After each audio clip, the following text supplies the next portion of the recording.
Hi, I'm Veli from Greenwood Solutions. This week's presentation is on thermal imaging. What does it all mean? How does one operate one of these thermal imaging cameras? And what does it mean to you as a business owner or as an installer?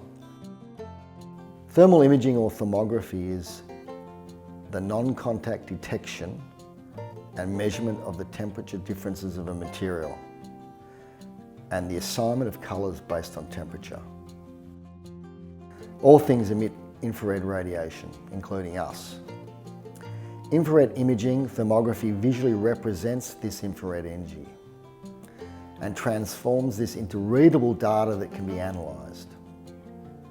Thermal imaging offers a solution where you don't have to turn anything off and you're looking at something in real time. So what happens?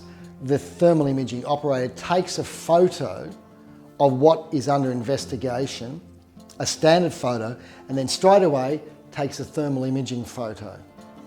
And by analysis, through experience, he can determine whether there's any issues from a heat build-up perspective or issues that may occur from these photos. So it's a beautiful combination of science and art. Infrared thermography detects radiation, not convection and conduction. So the accuracy of measurements takes into account surface emissivity, yeah, that's a hard one, and temperature. Basically, different colours are allocated to different temperatures that the thing in question radiates. So there's a visual guide. With thermal imaging, it's really important that the environment is correct. So wind speeds over 10 kilometres, it's a no-no. You won't get an accurate representation of what's going on.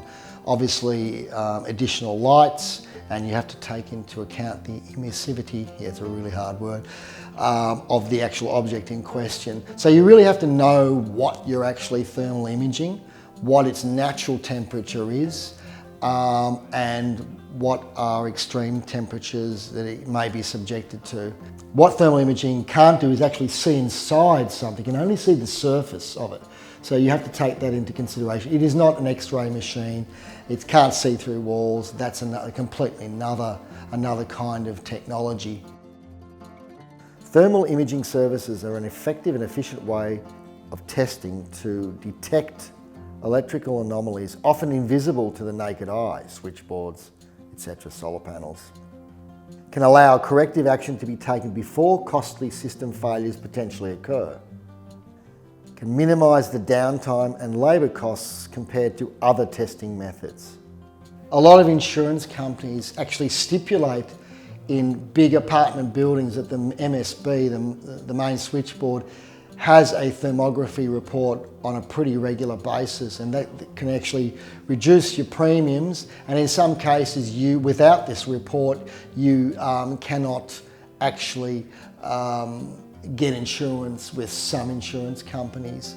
I really see this whole area of thermal imaging getting more and more important, especially with its application to renewable energy. Yeah.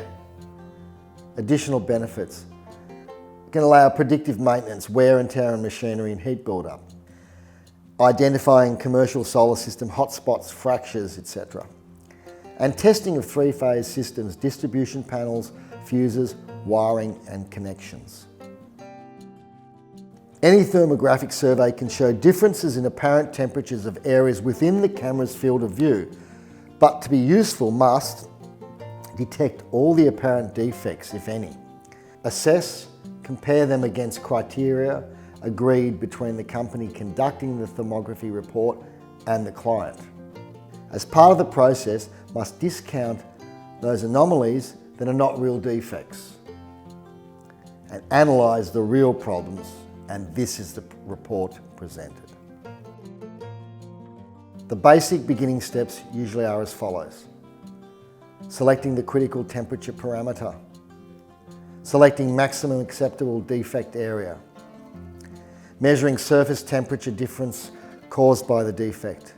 As part of a commercial solar systems maintenance, a lot of people use drones with thermal imaging cameras. So the drone flies over the array, whether it's ground mount or roof mount, and takes photos of each panel or groups of panels. And then the next year, when there's another maintenance or monitoring regime being implemented. The operator presses a button and the drone flies a predetermined path, pre-programmed, back over that same array, taking the same photos, and the skilled operator can see if there's any differences, if there's any issues or potential issues with the actual solar panels. The thermographic survey must collect enough information to demonstrate that all surfaces under investigation have been inspected so that anomalies are reported and evaluated. The images of these anomalies must be captured in such a way that they are suitable for analysis, and therefore there are conditions which include the image must be square to the feature of the wall or roof. The viewing angle is nearly perpendicular to the surface being imaged. Interfering sources of infrared radiation such as lights, etc., to be minimised. Additional information that needs to be collected from the sites include internal temperature in the region of the anomaly, external temperature in the region of the anomaly, emissivity of the surface, hard word again, background temperature and distance from the surface. Just some example notes here. Company X's inspectors conducted a thorough investigation or inspection of the main switchboards at 88 Sample Street, suburb Vic 3000. They include the imaging of all the distribution boards and isolator panels across all levels. It was a multi-storey building. The thermal imaging inspection throughout the building presented few anomalies, with only significant elevated temperatures found in the X distribution board wiring and circuit breakers. Conclusion. Thermal imaging is a non-destructive, non-intrusive nature of scanning electrical components. The right equipment is needed in combination with a skilled operator. Thermal imaging can also allow an assessor to suggest helpful energy management strategies. Thermal imaging is a proactive approach to electrical risk mitigation. We really hope you enjoyed our presentation on thermal imaging and its applications from a business perspective on switchboards, solar panels. If you have any inquiries, any questions, any answers, please feel free to contact us and hit that subscription button if you see fit.